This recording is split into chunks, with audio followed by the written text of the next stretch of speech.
morning, everyone. Welcome to Coffee and Football, presented by Texas Road. I'm your host, Blake Monroe, where I'm joined each and every day by Bobby Burton and Jerry Hamilton. And I got to tell on myself here for just a moment before we get into anything. I started the show, but forgot to actually start the show. And so this is actually our second take of doing this. But we're glad that you're here. Get your questions in. We're going to talk spring football. The guys were on hand yesterday. We're going to get to all of your questions regarding that. But guys, what were your takeaways from yesterday? A lot of talent on the 40 acres right now, Jerry Hamilton. A lot of talent. Everywhere I looked yesterday, and Jerry and I talked about this, Rod Babers was out there, CJ Vogel, Jeff Howe, Hank South. We were all out there. Guys, everywhere you look, NFL player. I mean, I'm not trying to – in every position, by the way. It's not like – sometimes you're position heavy on a team or offense heavy or defense heavy. They're neither at this point, in my opinion. I was looking at the list today, and I wrote an article for On Texas Football this morning. I mean, I went into that, and I was told that they think they got 7 to 8 NFL players out of the portal. I think they've got at least 8. I mean, I don't know how else to say that. I mean, you don't add 8 NFL players at midterm. Usually you add a high school recruiting class that maybe by the end of the year, 4 to 5 guys are really contributing.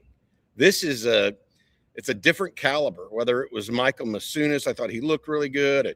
Cam Coleman physically is extraordinarily gifted and catches the ball away from his body so well. It's kind of scary. And Rasheem Biles, Melvin Siani. Jerry, what were your initial thoughts on the overall talent of the team and how well it's kind of distributed, I guess? Yeah, so I agree. I think they have 1 through 85, a ton of roster talent, right? And Texas looks the way you should look coming out onto a field. Yeah. That's kind of people say that about SEC, right? I mean, people say when Georgia walks out on the field, when old Nick Saban's Alabama teams. I'm not saying they look like those teams. I don't think those are the best looking teams I've ever seen in my life. But Texas has the look of one of those top tier teams in the SEC. They look the way you want to look. So that's the first thing. And because people say, well, what does that really mean? Well, there's some truth in that statement too. You have to look like you can take on anybody physically in this sport. It's hard if you don't have enough of those big bodies walking out onto a field or those athletic look type of guys walking out on the field. I thought, one of the things we're going to have a video later today on it where we'll go more in depth on it. But what I liked about just say the running back when they just started doing drill work is I saw a lot of different body types and a lot of different type of guys. And I like that because you have versatility. You have versatility of a skill set at a singular position. Depth. I want to preface this by saying nothing that I say, and I said this in an article this morning, from a 40-minute media window equates to a win on the field or anything this season that Texas fan base wants to have, because it's a lot more than that. That goes into it, right? And we all know that. But from a talent standpoint, I really look with Arch being out, and Arch was out there in helmet, right? Y'all seen him in visor. He handed the ball off in the 40 minutes we saw. Sark said in the presser that he threw some balls, but it wasn't athletic Arch out there. He wasn't expected to be coming off the minor foot surgery. So what that has done, and we talked about going in, that gives KJ Lacey an unbelievable opportunity this spring. He is a number 1 quarterback this spring. And if Arch was healthy for spring practice, that wouldn't be the case. So that accelerates KJ Lacey's growth.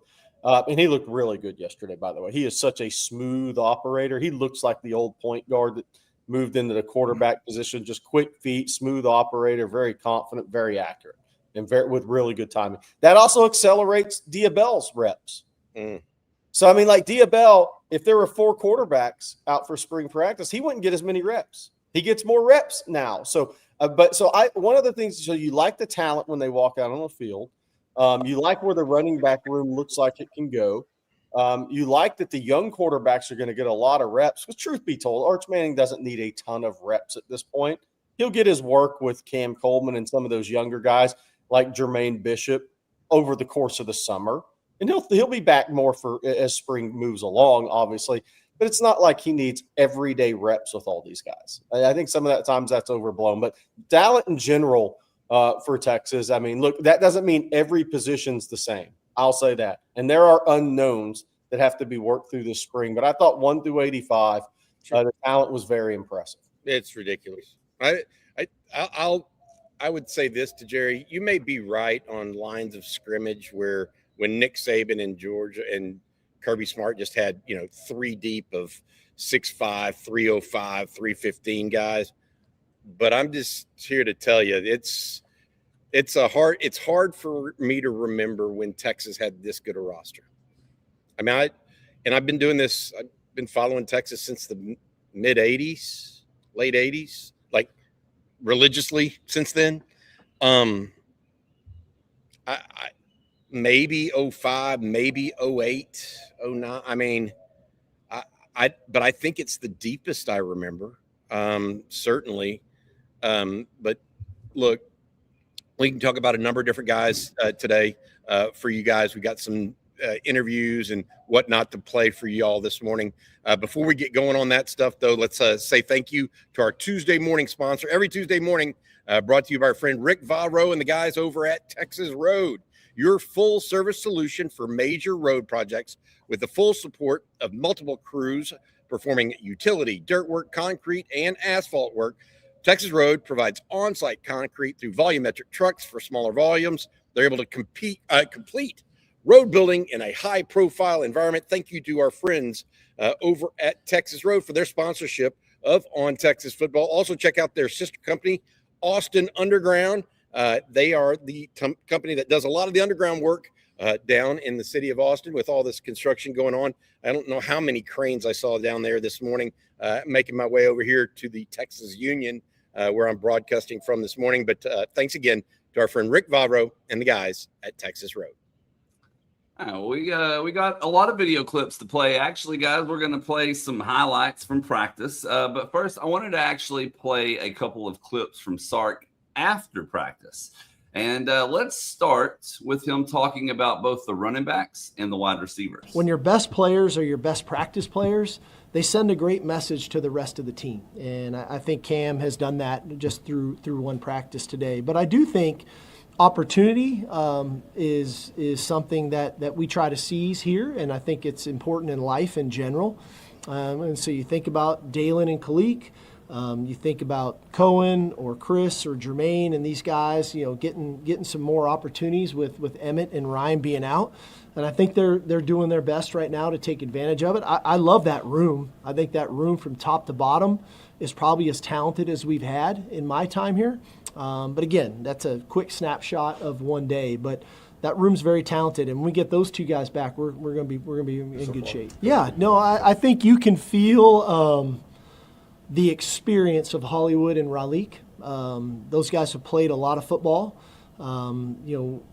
We may call inside zone a certain way, a certain name. They may know it as an older name, but they've ran inside zone hundreds and hundreds of time, and outside zone and things of that nature. So they're very comfortable of learning. But I would say a lot of the younger guys showed me some things today, whether, like you said, you touched on Derek, you touched on, I'll touch on Michael Terry and James Simon. I thought both those two guys did some nice things today, running the ball. And I say this all the time, let's not forget about Ryan Niblett. He is definitely a Swiss Army knife for us that can do a lot of different things. And so that room's got the right type of depth in it that we need to withstand, hopefully, a 16-type game schedule. But also it's got enough versatility in that room that guys that can do multiple things. I just don't think we're, this guy can only do this and that guy can do that. I think we're a well-versed group that is going to enable us to be, like I said, the type of offense we want to become. Good stuff. I mean, he mentioned, let's start with Cam Coleman, Jerry. A lot of people were wanting to talk about him, and Sark started with that conversation with him, talking about how he's worked hard. We had heard behind the scenes that he had been the hardest worker among the wide receiver group so far this spring. Obviously, Ryan Wingo and Emmett Mosley, they were both out at practice yesterday, but not going through drills. That gave a lot of time not only to Coleman, but also to guys like Khalid Lockett there behind him, as well as Jermaine Bishop, Dalen McCutcheon, Chris Stewart, I thought looked good in a brief spot. Cohen Brown, by the way, built physically really impressively. Yeah. The thing you'll notice about Cam Coleman, almost exclusively, is how he almost always, Jerry, catches the ball with his hands and away from his body. It doesn't matter what catch it is. It's away from his body and with his hands. We were not seeing, the one thing we didn't see from him yesterday, Jerry, violent cuts. You know what I mean? We didn't see a bunch of violent cuts because the grass was wet. So we didn't see him do a bunch of that stuff. But from a ball catching perspective, he's as clean as it comes. He's away from his body at all times, in phase, doesn't slow down to gather, any of that stuff. Yeah, no, he's just a natural receiver with a lot of God-given ability athletically and a good frame. I mean, a lean frame, right? That's how you want to draw guys up, is what he looks like, right? There's a reason that even in our ranking system coming out of high school that can oftentimes be flawed, right? It's never going to be a perfect science, just like the college coaches evaluate these players, but he was one of those easy guys to rank. He's an easy guy to rank if you ever saw him. But yeah, you know what I call guys like him and what they do when the ball is in the air and they have to go make a play. He has that high point snatch ability where he doesn't show his hands early, by the way. Like I have a video clip of him I'm going to post later where he didn't give away the ball in the air with getting his hands up too quick. But I think he adjusts to the ball exceptionally well. And I think it's just smooth and easy for him. And I'll say this, it'll be interesting to see how violent he actually will turn it up a notch to cut.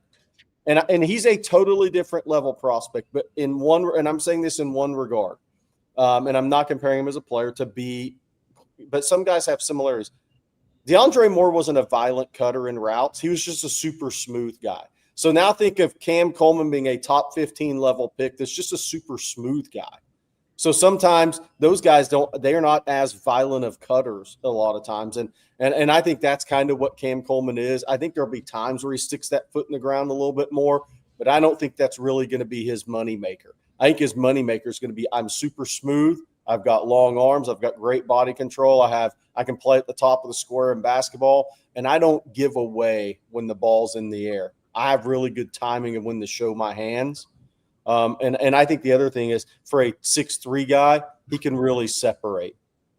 He can separate out of cuts, I think, is because it's going to be from smoothness. And I think people are going to be so scared of him going over the top on them that he doesn't necessarily have to be a violent player. He just has to be a smooth player.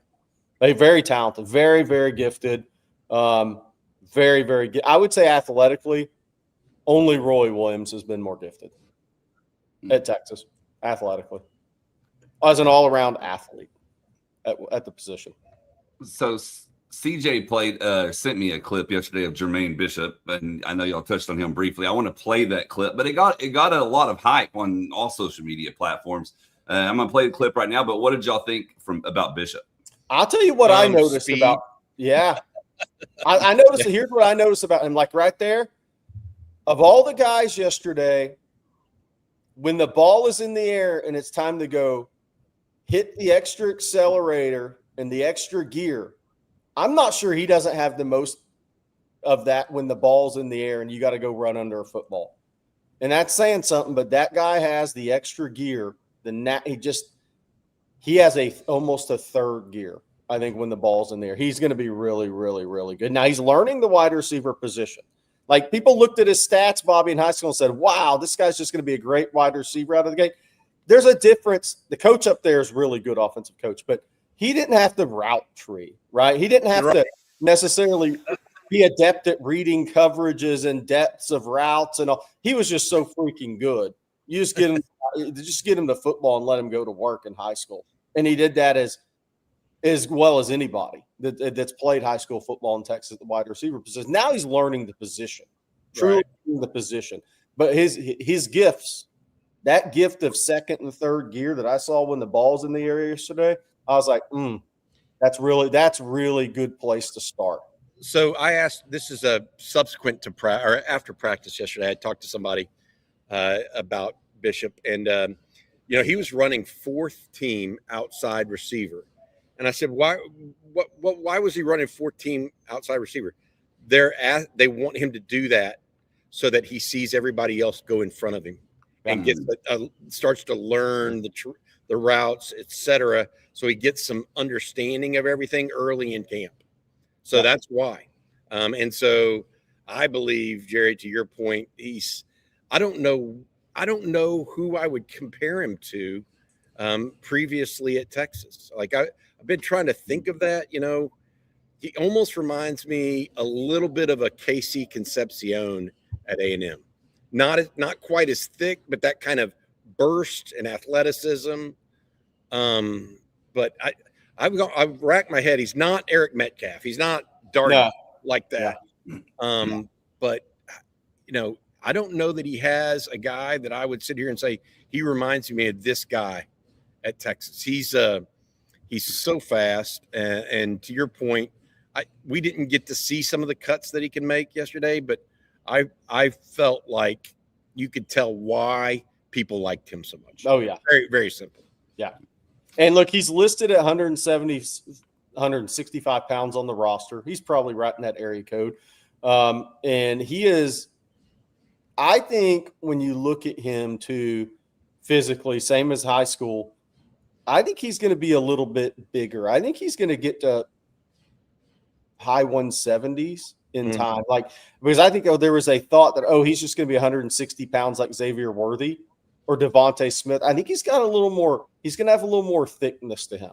I think he's going to be closer to 175, 177, 178 when all is said and done. I think he's got a little bit more frame growth in him than maybe Xavier Worthy.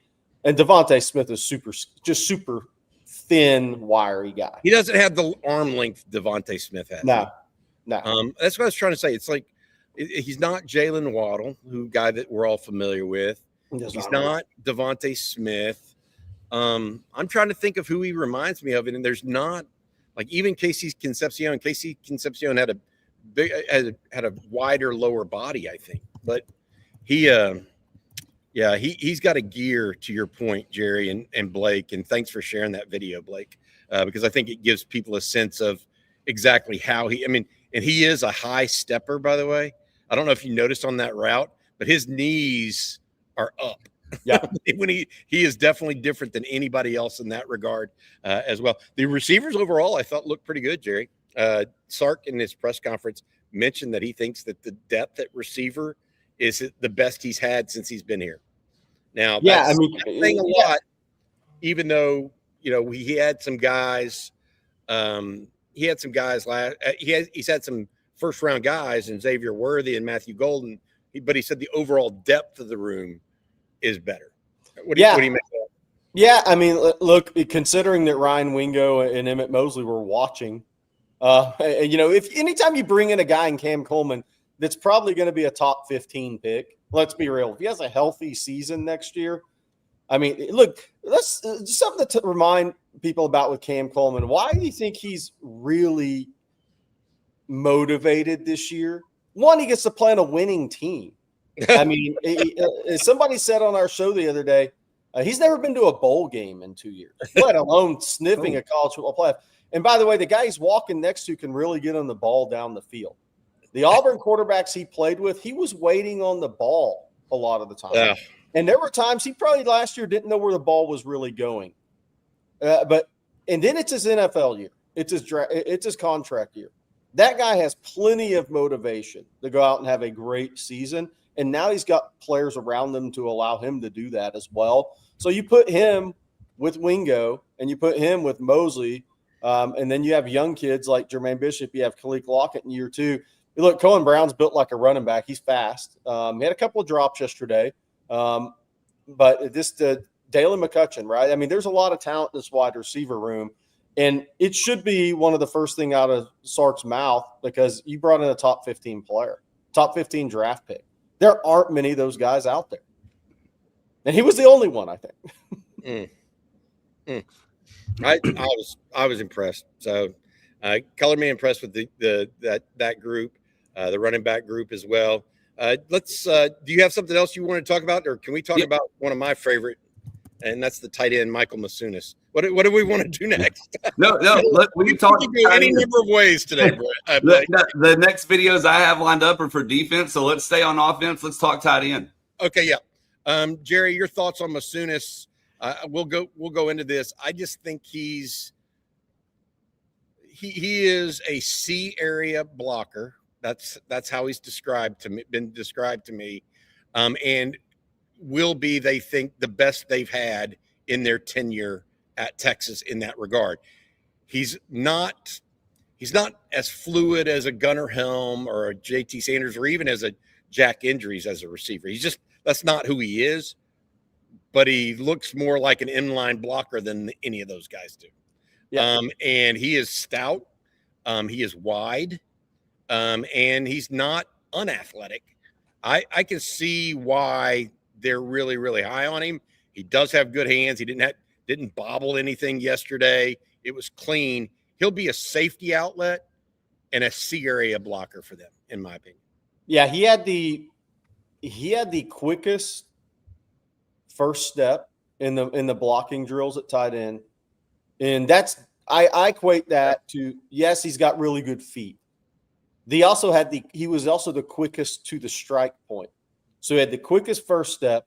Then he also had the quickest finishing step to the strike points in blocking drills. So what is that? That's quick feet. That's good feet. He also played with good leverage. Hips were down in a position to have power on contact. But that's also confidence.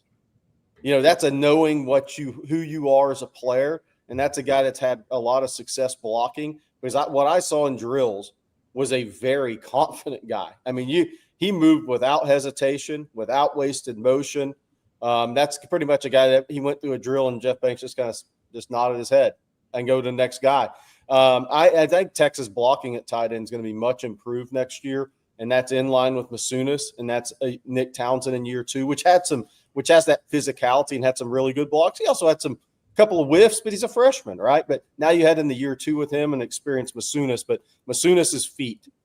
It's all about feet and athletics. His feet are the reason he is who he is as a blocker, because they were quick. And then that very quick to the strike point. He created power on the strike.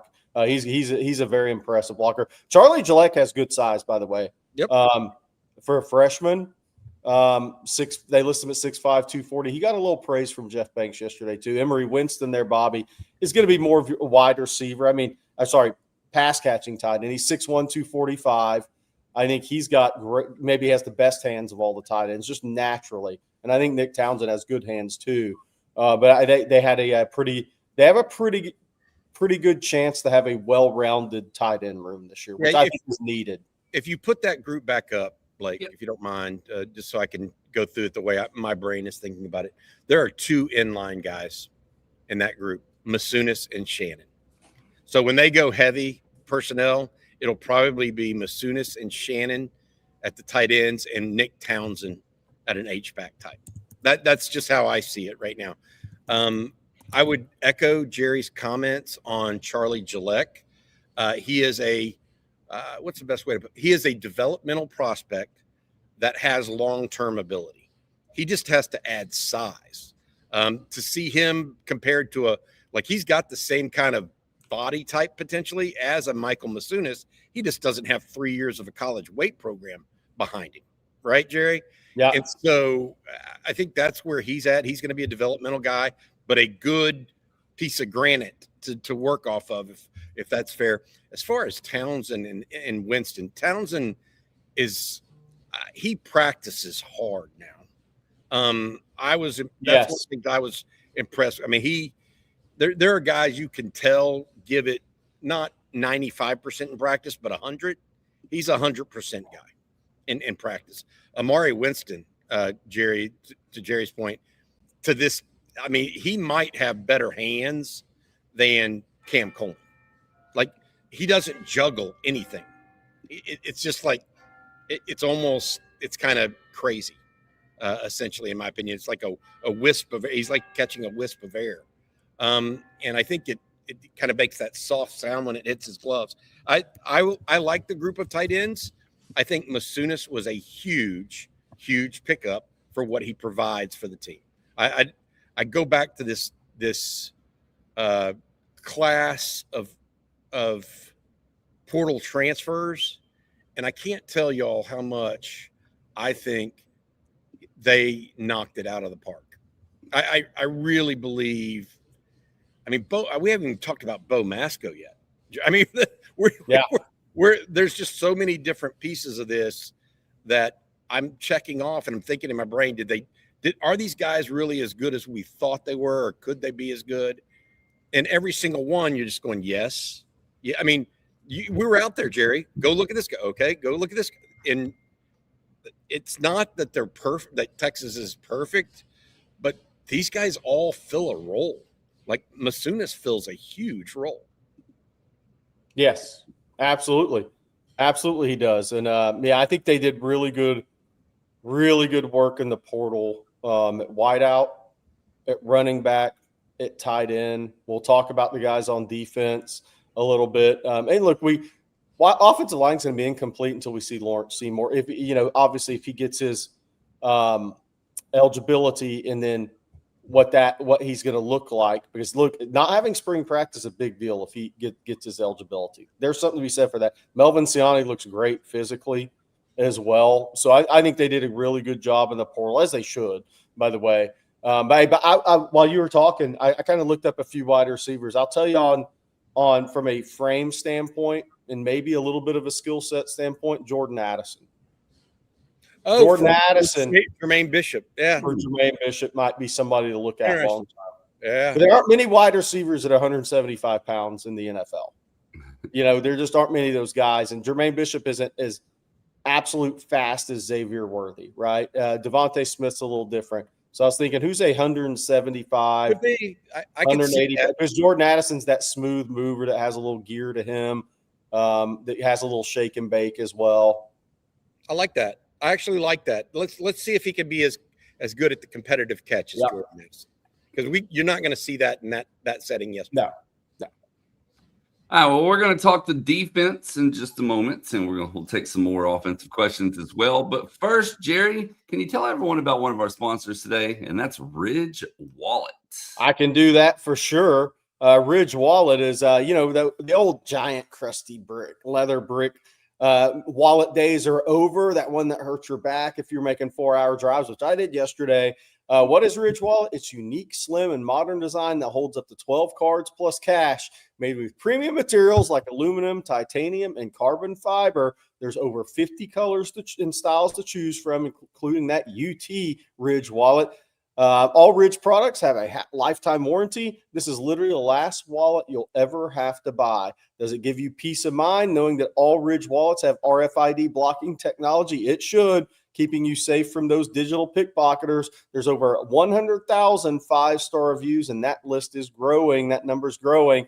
Losing your wallet is the absolute worst. But with the Ridge AirTag attachment, you'll always know exactly where it is before panic mode kicks in. Ridge isn't just about wallets. They create premium everyday carry essentials like key cases, suitcases, and rings, all built with the same sleek, durable design. No matter what you pick, Ridge has free shipping, a 99-day risk-free trial, and a lifetime warranty on all of their products. For a limited time, our listeners at On Texas Football can get 10% off at Ridge by using the code ONTexas, all caps, at checkout. Just head to ridge.com and use the code ONTexas, and you're all set. Ridge Wallet is not only a great product, you'll feel safe with that RFID blocking technology, which is so important moving forward in your life and where we're at these days.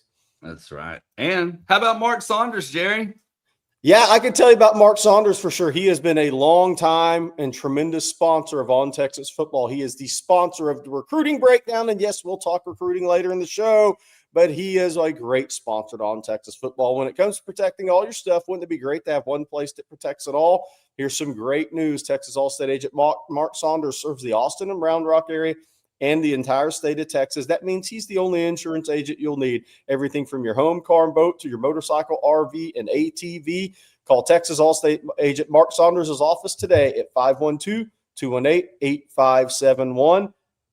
Here's an on-Texas football guarantee. You'll be in great hands with Texas alum Mark Saunders. Texas alum Mark Saunders is who you should trust for all your insurance needs. Again, if you're in the Austin and Round Rock area or in the entire state of Texas, somewhere in the great state of Texas, give them a call at 512-218-8571.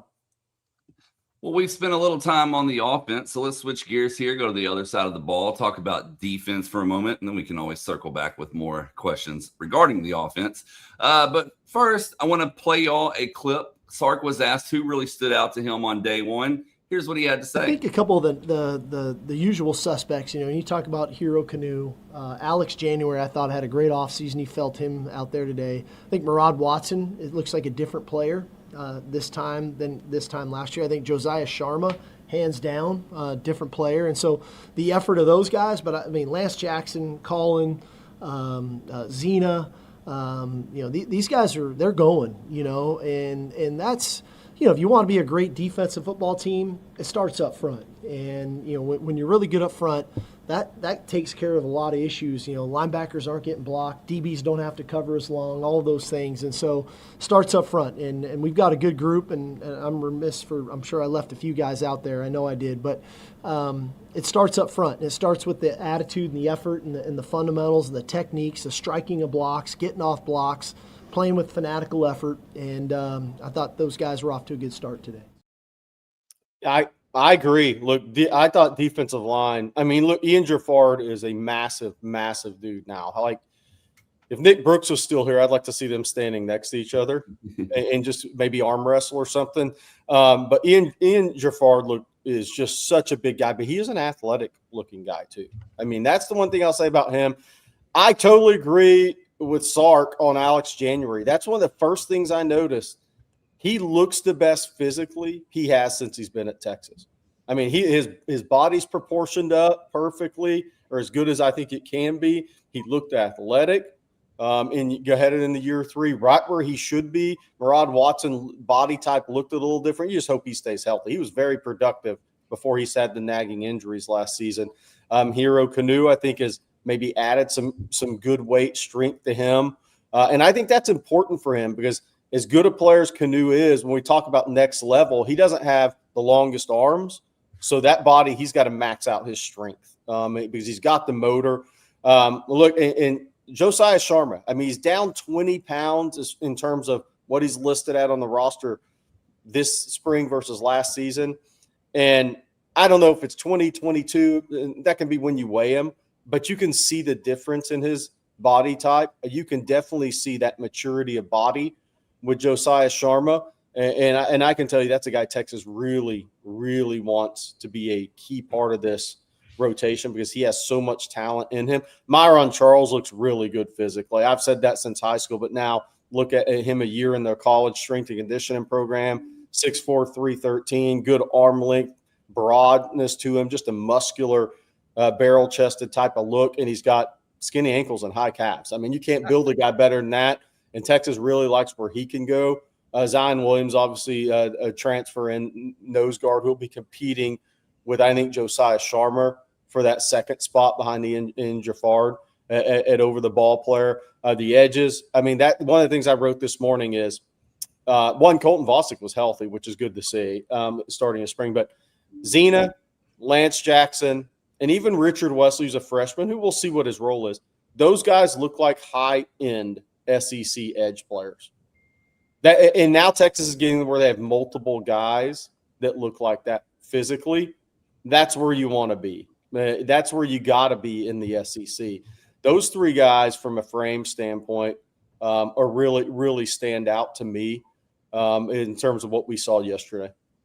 That's good stuff. I would say this based on what Sark added to that comment and going back to Josiah Sharma. He didn't just – you could tell with the answer that Sark gave that he wasn't just saying, he just wasn't adding Josiah Sharma's name to the list. No, yeah. He made it a point of the fact that Sharma looks different. I would also go back to what Jerry discussed about on Alex January. The piece there, I think Alex January, and correct me if I'm wrong, Jerry, about this, but do you get a Baron Sorrell type sense out of Alex January? And what I mean by that is that consistent year over year. Every time you see him, he looks a little better. He's always been a decent player. That's not not the point. He's going to maximize, in my opinion. Yeah. And I think that's where you can see that more and more each time you see him. I would give the Baron Sorrell Award to one of two people. I give it to Alex January, or I'd give it to Jelani McDonald. Yeah.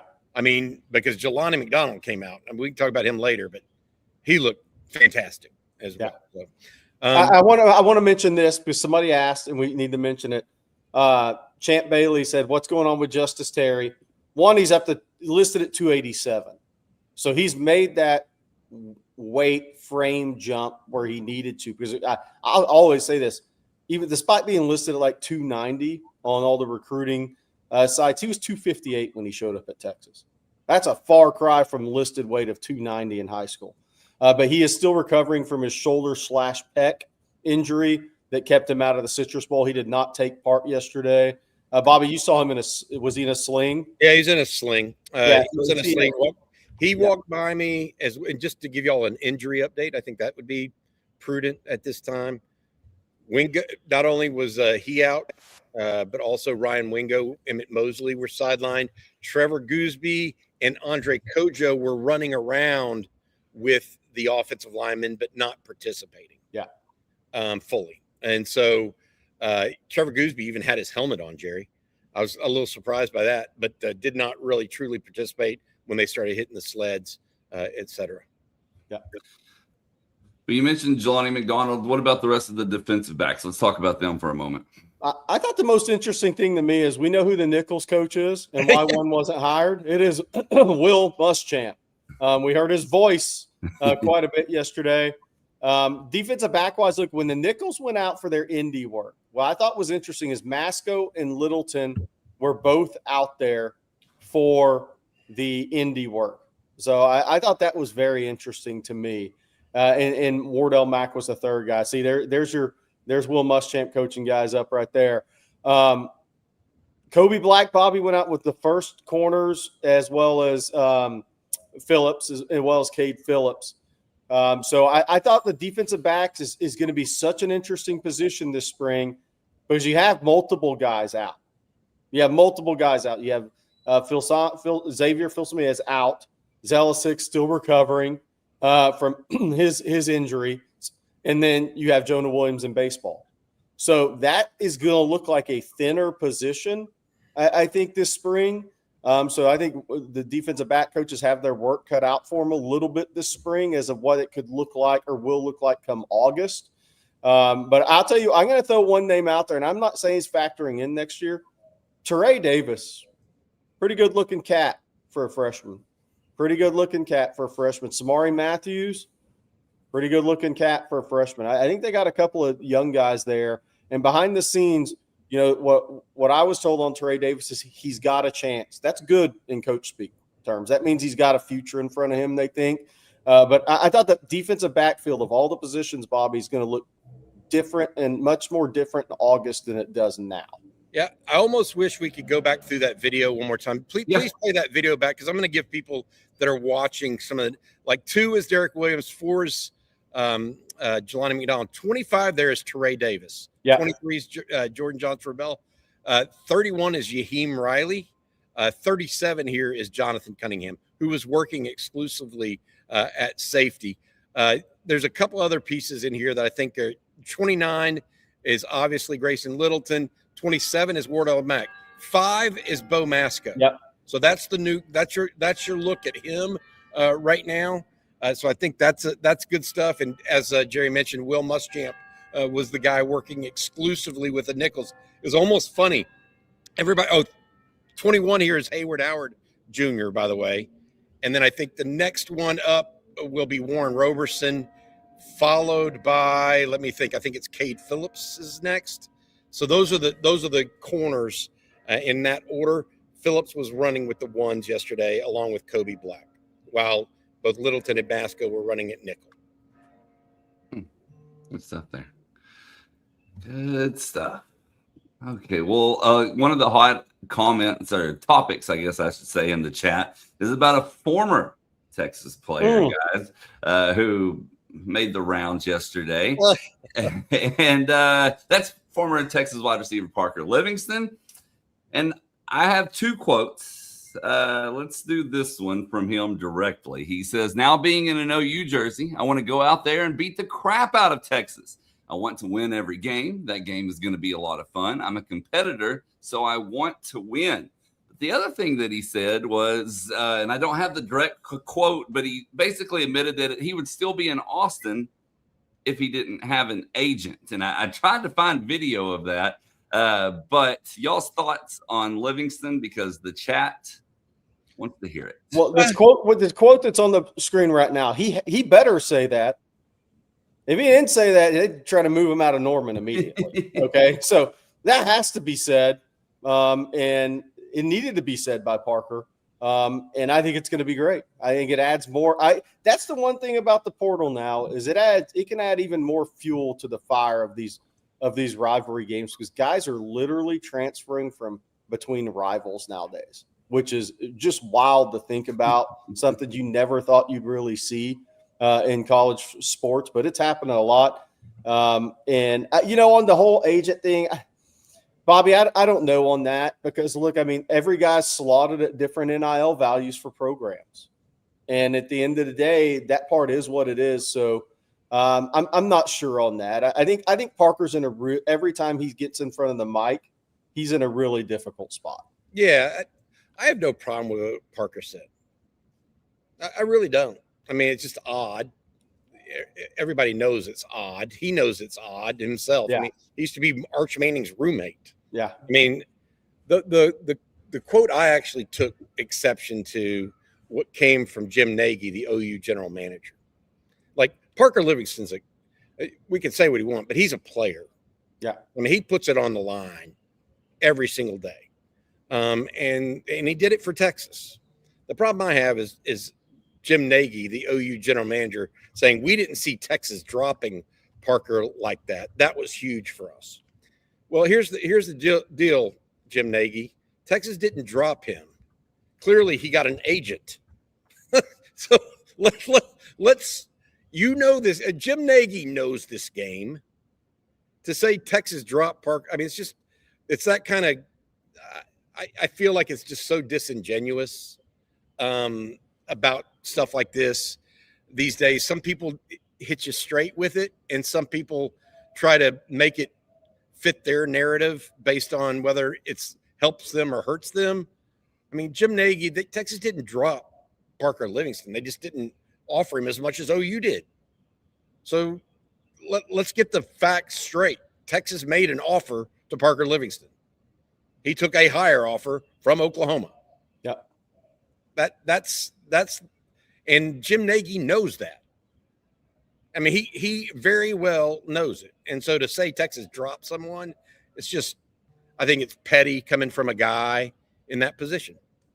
Parker Livingston, he can say whatever he wants, in my opinion.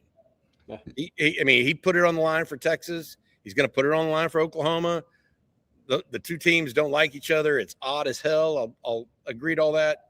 But Jim Nagy, grow up. I mean, that's all I would say. Yeah, I mean, the Senior Bowl didn't drop Jim Nagy from being the president of it. No, exactly. That's what I'm saying. I mean, come on, man. Yeah, I mean, it's not the player that I. Yeah. And he's in a bad by choosing Oklahoma. He could have chosen somewhere else maybe and made the same amount of money or whatever. Parker did put himself in that position, but otherwise, my ire or my kind of bad taste in my mouth is more about the adult in the room making comments like that. By the way, we've also now entered the spot in college athletics where GMs are talking smack. I didn't think I would see that 10 years ago either. The one in Lubbock is ridiculous. Yeah. That's the one that just. That's where we're at in college sports now. And I'm not, anyways. Guess that tells you. But by the way, it shows you. How do you talk smack whenever you're as a GM when you basically don't have a budget? Yeah. Well, I think what's interesting about Jim Nagy talking so much, I guess it shows me who's really running the program. It's not Brent Venables.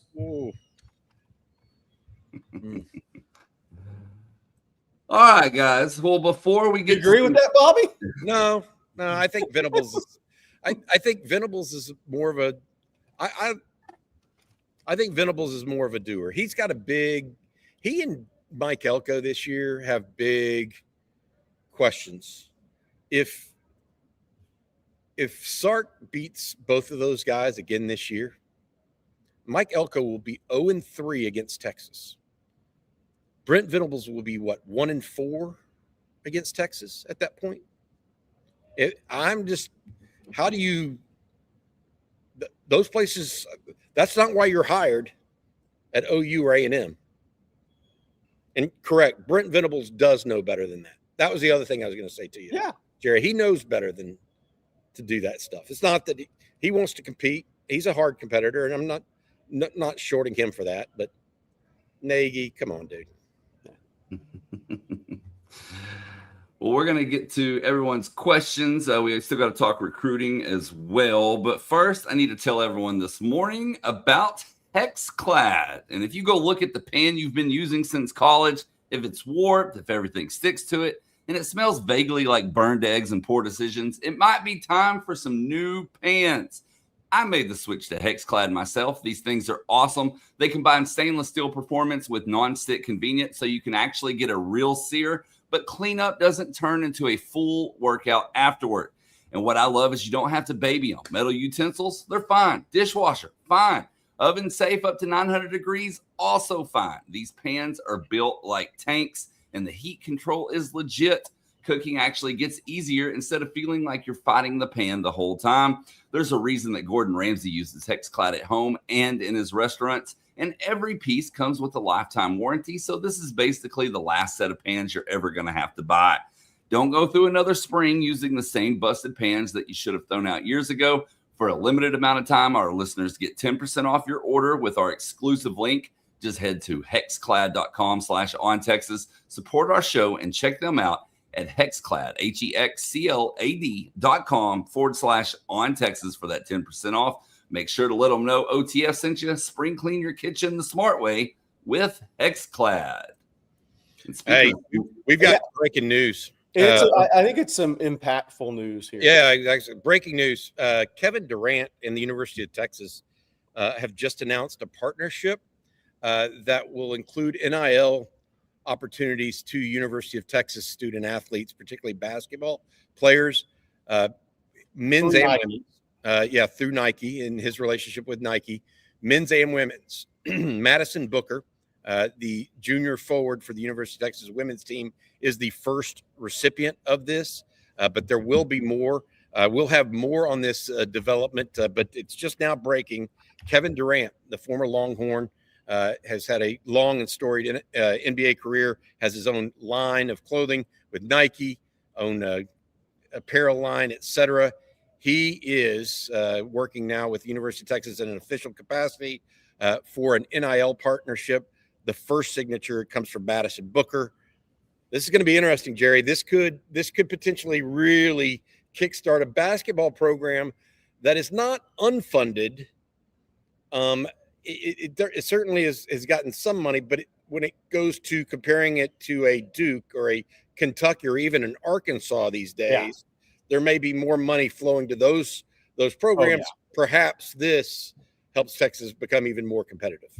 Yeah, I would say this for the people that don't follow it as closely. I think Texas is this past season was working with roughly half, maybe a little a little more than half, a little less than half, I should say, from an NIL standpoint compared to the blue bloods and the tier ones. And I think that's a tough spot nowadays, because look, we sit here and talk about, from a football perspective, Texas is a top 5 program, and look at the talent you can get. And evaluation's part of it, development is part of it, but this is a really big deal. And I want to say this about Kevin Durant. Look, I first time I covered him was I drove to New Orleans when he was 16 years old, because Russ Springman, I was talking to Russ way back in the day, and he said, Jerry, I'm really in on this guy who's going to be an all-time great player. And I had never seen Kevin Durant. I knew the name, and I drove to New Orleans to watch him play. And I walked away saying, I've never seen a guy score it so easily, naturally, and shoot the ball like that at 6'9" in my life. Now, I wasn't around for Larry Bird's recruitment, clearly. But here's the thing to know about Kevin Durant. Clearly, Jerry, you clearly weren't around for Larry Bird. No, I was 4 when he lost to Magic in the national championship game. So I never saw him in high school. But look, I think something to remember about KD is KD loves Texas. He may not have graduated from Texas. I mean, he's got $400 million. You know, it's like he's going to do other things with his life to go back and get a college degree. But this guy is a huge supporter of Texas. And now, I mean, I'm not going to say putting his money where his mouth is about his love for Texas, but he's the first guy to do this. And this is a really big deal, because he's got a lot of power through Nike, through his KD brand. And hey, look, I think he's opening a restaurant in Austin. It won't surprise me if he spends a lot of time in Austin once he retires, between there and maybe Malibu or a couple of places like that. But this is a huge deal. And I want to give Kevin Durant his credit for stepping up here, because how many athletes are you seeing really do this that are pro athletes? Pat Mahomes did it at Texas Tech. Somebody mentioned that, I think. But this is a big deal when a guy like Kevin Durant puts it out there that he's going to help the university where he played at. It's not done a lot. Reading more deeply into the press release, it's not just going to be basketball players. Yeah. According to the press release, it says future athlete signings across basketball and other sports will follow. Yeah. So there you go. And Matthew Hutchison, our producer, says, I think Bobby was the first person to give Larry Bird a 5-star rating. I was the first person to give anybody a 5-star rating. But it wasn't basketball. Bobby wasn't found in a basketball gym. However, I do have Jerry on this. I did watch the Michigan State, Indiana State national championship game on TV. So I was old enough back then to know how to. I grew up, Jerry, where you actually had to turn the channel, not where you just poke them a remote. You know, Blake doesn't even know what we're talking about, do you, Blake? Where you had to turn the channel. Just you had to get up and actually get off your butt to go turn the channel. I just texted somebody, and I said, this sounds like a big deal, and the person responded to me, said, no, it's a huge deal. That tells you what inside the building, what's being said. Good stuff. Good on KD. And by the way, I'm just gonna tell you, this doesn't mean guys are going somewhere, but look, the one thing about basketball recruiting is there are shoe allegiances. I was gonna say good on KD and Nike. Because Nike is still the monster, and I think forever will be the monster in the shoe business. And that matters. I mean, go look at your EYBL circuit. That's where the best players. Adidas is good, but Nike has the best guys. The Marcus Spears Jr. in the 27 class. You can go up and down the list. That's a big deal. So kudos again to KD. That was well worth the ad interruption. Yes. But, Jerry, I need to go back to the ads for just a moment and have you tell everyone about Harry's. Oh, I can definitely do that. I need to use Harry's today, by the way, at some point. But why Harry's? Did your old razor dull too fast and irritate your neck? Did it cost way too much? Yes, $30 for 8 refills. Total scam. That's for sure. What makes Harry's different and the best? They own their own world-class blade factory in Germany. No outsourcing, no middleman. The same facility that has been perfecting blade making for over 100 years because they control the entire process from steel to shelf. They keep costs low.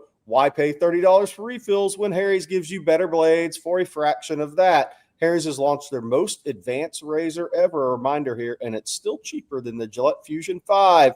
If you don't love your shave, Harry's will make it right. No questions asked. Risk-free trial means there's zero downside to giving it a shot. Plus this. Harry's Plus is Harry's heaviest razor handle ever. It's made from metal, not plastic, designed to fit comfortably in your hand. Heavier handle means more control and a luxurious feel.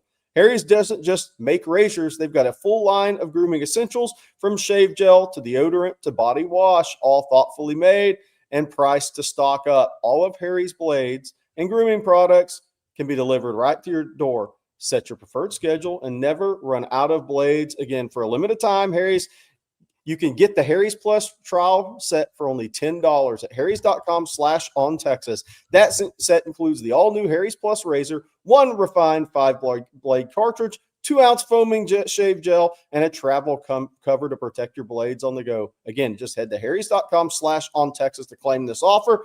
After the purchase, they'll ask where you heard about them. That's pretty easy. Harry's and Jerry's read on Texas football. I'm using mine tonight. I've decided it's time for let the whiskers go. Well, it is the off season for me, though. I want to say that it's the off season. We got a super chat that we need to get to real quick from Silver Spur Sicko, and he says, "Any spring game details? Anything new?" I know Sark was asked yesterday, and he said he may change. Of course, he was joking about changing his mind when it comes to the spring game. Hey, I don't know that he was joking. He was like, I may do whatever I want. I mean, this is I think though that I think that they've locked in the April 18th date. I do not have more than that. I know that having talked to Chris Del Conte, I talked to Drew Martin a little bit a couple weeks back as well. They're planning a full-on game day-like atmosphere around this situation. And so I think it's going to be fun for all the family. They want to make this an annual event. I go back, and Jerry, I know you agree with me. Remember when they announced they had the SEC welcome party? Having a party on UT campus is just an awesome thing. And CDC wants to do that as much as possible because it really brings a community together. And I think that's the plans for spring game. No, I do not have the time. I do know this. There is a baseball game that afternoon, so they'll likely have the game, and then you can walk over to the baseball game afterwards if you want. Yep. Good stuff. And we got one other super chat that just came in. This one from Texas Blake 1. Thank you, Blake. And he says, any insight on what Arch thinks on the Parker Livingston situation? No. I mean, it's I can tell you this much. I will be highly surprised if Texas does not use that come the first Wednesday in October. So our first Wednesday, first Saturday in October. So I would put that down as a real situation. And beyond that, I don't think. I mean, look, those guys are friends. Yeah. They didn't lose their friendship over him going to play somewhere else. No. But Sark, maybe Torrey Becton, some people that don't know Parker Livingston as well as maybe Arch, they might have a little something to say about it with some things in the locker room and motivation in that regard. Because I guarantee you Texas isn't making a comment like that right now. No. But I will. Not in the middle of March. But I'll make one. Well, yeah, but we don't. They can't put us up on in a. What they're going to go beat the media? I mean, what? No. But I you know what my thought was yesterday? We showed the photo or video of Arch walking with Cam Coleman. That's a better walk for Arch. He upgraded his walk. He did. I mean, I think that Texas is going to be really, really. Look, Sark was clearly when he talked yesterday. You know, a lot of stuff is coach speak. It just is. Sark does a good job of not making it that and trying to be somewhat revealing when he wants to be. When he said he thinks he's got the most depth at receiver he's ever had at Texas. Yeah. You know, that's saying something. Now he needs Cam Coleman and Ryan Wingo to go out and play like first rounders. you know, to equate to a AD Mitchell Xavier Worthy combo, you know, but I'm game. I think they've got it. I think after watching what I watched yesterday, I still have a hard time believing every single position, Jerry, there's an NFL player. Every single one. Yeah. And I'm not talking about left guard. I'm just talking about offensive line, NFL players, defensive line, NFL players, linebacker, NFL players, DBs, corners and safeties, nickel. Yeah. I mean, just NFL. Yeah. That I've been around this thing too damn long. Yeah. I mean, I got the talent. it just doesn't. The world doesn't work that way. I mean, we spent a decade of having, you know, trying to fill a roster at offensive line. Yeah. What Sark has done in his time, and his staff has done in time is pretty freaking impressive to me. Yeah. All right, let's take some more questions here. And Dave Ashley says there are 5 other guys on the offensive line besides tight end. What did you see from the new and improved offensive line? I would say this: Melvin Siani has definitely got the look of an NFL offensive tackle. So if you were just go, hey, this guy plays in the NFL, you'd say, okay. It's like it wouldn't be shocked. So he looks the part. He looks more like a tackle than Brandon Baker. Brandon Baker looks more like a guard and has put on some good weight, I think, or is reshaping his body. Connor Robertson was the center. Jackson Christian was his backup. At left guard, I will say this. I think Dylan Sikorsky has further to go than maybe people realize. Jaden Chapman was clearly ahead of him. The one that Jerry and I circled from our mental perspective yesterday was Jordan Coleman. We talked about this off air together, and he was the guy that we said, ready to go. Like he's the one that's on the cusp, right, Jerry, of that young group. You could say that. And it was clear the way he was moving physically, the way he was practicing. He's next man up. And so could he, if once Trevor Gooseby returns, could he slide into left guard if Lawrence Seymour does not make it in? I don't know. But my point on that is, of everything I noticed that y'all would care about, I think that Siani is an NFL level build. We'll see if he is an NFL level player, because we couldn't see that yesterday. Brandon Baker looks like he's reshaping his body and looking pretty good. And then I would say Jordan Coleman may be getting to be that next man up type situation. Yeah. That all good? You agree with all that, Jerry? Yeah, I mean, look, for OL, it's so much of it is what we're not going to see in a media window. But I think Jordan Coleman, what'll be interesting to me is where Jordan Coleman is in August, what position he's playing in August. But yeah, Melvin Siani's got a great build for a right tackle, great build. By the way, turn time's up to 285 pounds, as we've been saying, reporting he's going to be 300 pounds. He's second team right tackle. I don't think I think he needs a redshirt year, so I don't necessarily think he's second team right tackle when Andre Kojo gets back. But I think Texas has they got, considering who wasn't out there, Trevor Gooseby, Andre Kojo. I thought the group looked good physically. I thought that looked good physically, for sure.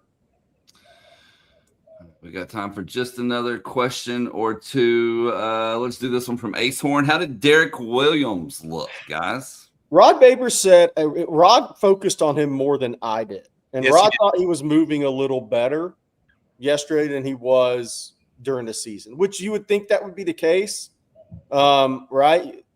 Because he's further removed from an ACL injury and at defensive back, when you're sticking your foot in the ground and cutting as much as that is, I think there's some time to get back closer to 100% or as close to 100% of what you were. But Rod said he definitely thought he moved better yesterday, Bobby. And this is this is going to be a physical downhill stop run defense from Will Muschamp. So a guy like Derek Williams, that was always his strength. We'll see if this helps Derek Williams a little bit. One of the things you mentioned, Derek Williams' comment, the other thing that Rod said, and Rod did spend a lot of time with the DBs, because obviously Rod played DB at Texas NFL. The interesting part there for me with him is he said that Derek Williams looks smoother. You didn't really see him, open up and run, but he looks smoother in his back pedal and in his cuts. And then also he said, he goes, the two outside guys, Cade Phillips and Smoke Matthews, the freshman, that's how you draw them up. He's like, that's what you want them to look like. That's what you play man with.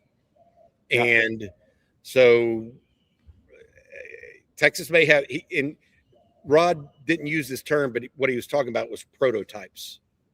Cade Phillips and Smoke Matthews are young freshmen out of North Carolina. They're prototypes. And that's a good thing in Rod's opinion. And we will close with this one from King Me 3. Any key position changes that we need to be aware of? Jonathan Cunningham working full-time with safeties is probably a position change. I mean, not that he's factoring in yet, but that's a position change. I don't think that Brad Spitz worked at both edge and off-ball linebacker as expected. Bo Masco worked at nickel. Yeah, we thought that might happen. And as spring will go on, Grayson Littleton will rep some at corner. Yeah, I can't really think of one that is I can't circle one that says this is this happened this way right now. The receivers were all the way they were. I mean, that was it. No other changes. Sorry, guys. I'm trying to think let my brain think while I'm speaking. That usually is not good for a podcast or a video, but I mean, I think that's it. Somebody asked how's Zell6 and JJR looking. Zell6 was not out there. I think he's still coming off injury.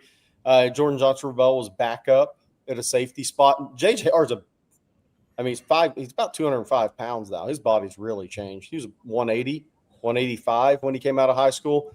So we'll see as the spring moves along what happens there. Because, again, I think the big thing to know on defensive backs, and Will Muschamp's the old school coach.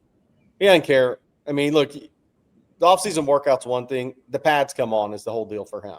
Yesterday was the first look at those guys in pads. Well, I lied. We're not closing yet. We're going to do another question. But first, Bobby, I need you to tell everyone one more time about Texas Road. Yeah, your full-service solution for major road projects in the state of Texas is Texas Road. Rick Favreau and the guys at Texas Road can get out there and help you as much as you need help with full support of multiple crews performing utility, dirt work, concrete, and asphalt. Texas Road provides on-site concrete through volumetric trucks for smaller volumes. They're able to complete high road building in a high-profile environment. Again, that's Rick Favreau and our friend over at Texas Road. Rick also wants to invite you guys out to the Lone Star Bar out in Jonestown.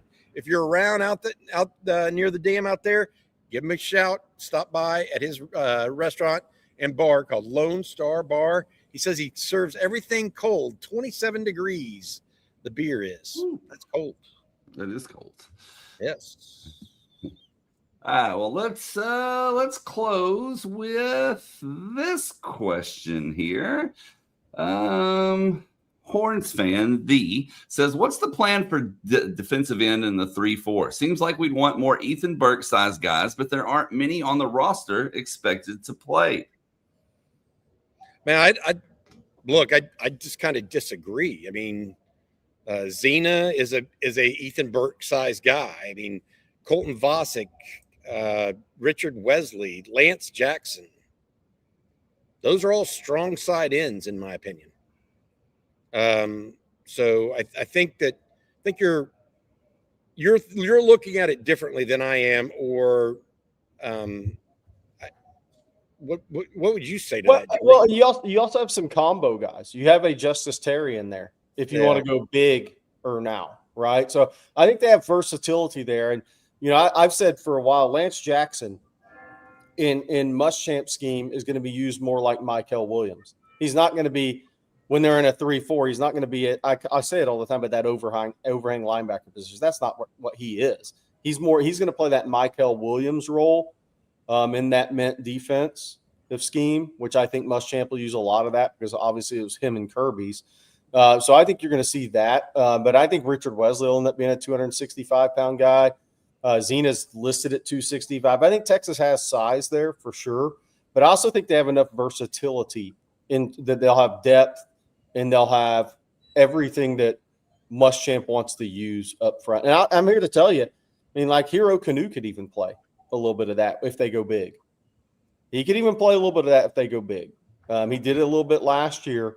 So I think Texas has the versatility. But I do think this.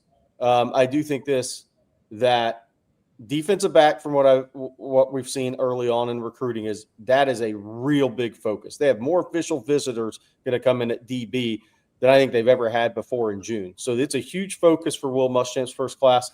And I do think continuing to add versatility in his front is going to be another point of emphasis. We get them again tomorrow, guys.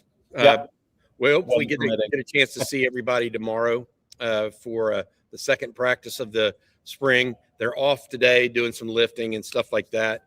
But tomorrow morning, we're supposed to get kickstarted again at 9 as long as the weather holds. So hopefully we get a chance to see the guys practice one more time in a media window viewing potential. And I do want to answer this question from Tejana real quick. Says, do you still have that $39.95 special OTFOG? We do. Right now, it's the On Texas Football Spring Sale. You get a full year of access for $39.95 when you use promo code OTFOG. That's at ontexasfootball.com. New members only. Once again, OTFOG, $39.95. Take advantage of that limited time spring sale. And Bobby, what do you have for folks later today? Jerry and I are going to talk about the running back room. He and I wanted to cut a separate video because we want to go a little bit more in depth on that. Also, this Kevin Durant deal, we're going to have to talk about that a little bit more, do some digging and get you guys up to date on that. And then we have the live stream this afternoon. Jerry, you also have a recruiting breakdown. You mentioned Landon Williams. Callis was on campus. There were a number of other new scholarship offers that went out yesterday that they had as you know, it's spring break around the state of Texas right now. So a lot of recruits were actually on campus yesterday. So Jerry and CJ and Hank South will absolutely have an update on that as well. We will be back same time, same place tomorrow. We hope you have an outstanding day today. So for Bobby Burton and Jerry Hamilton, I'm Blake Monroe, and we'll see you then.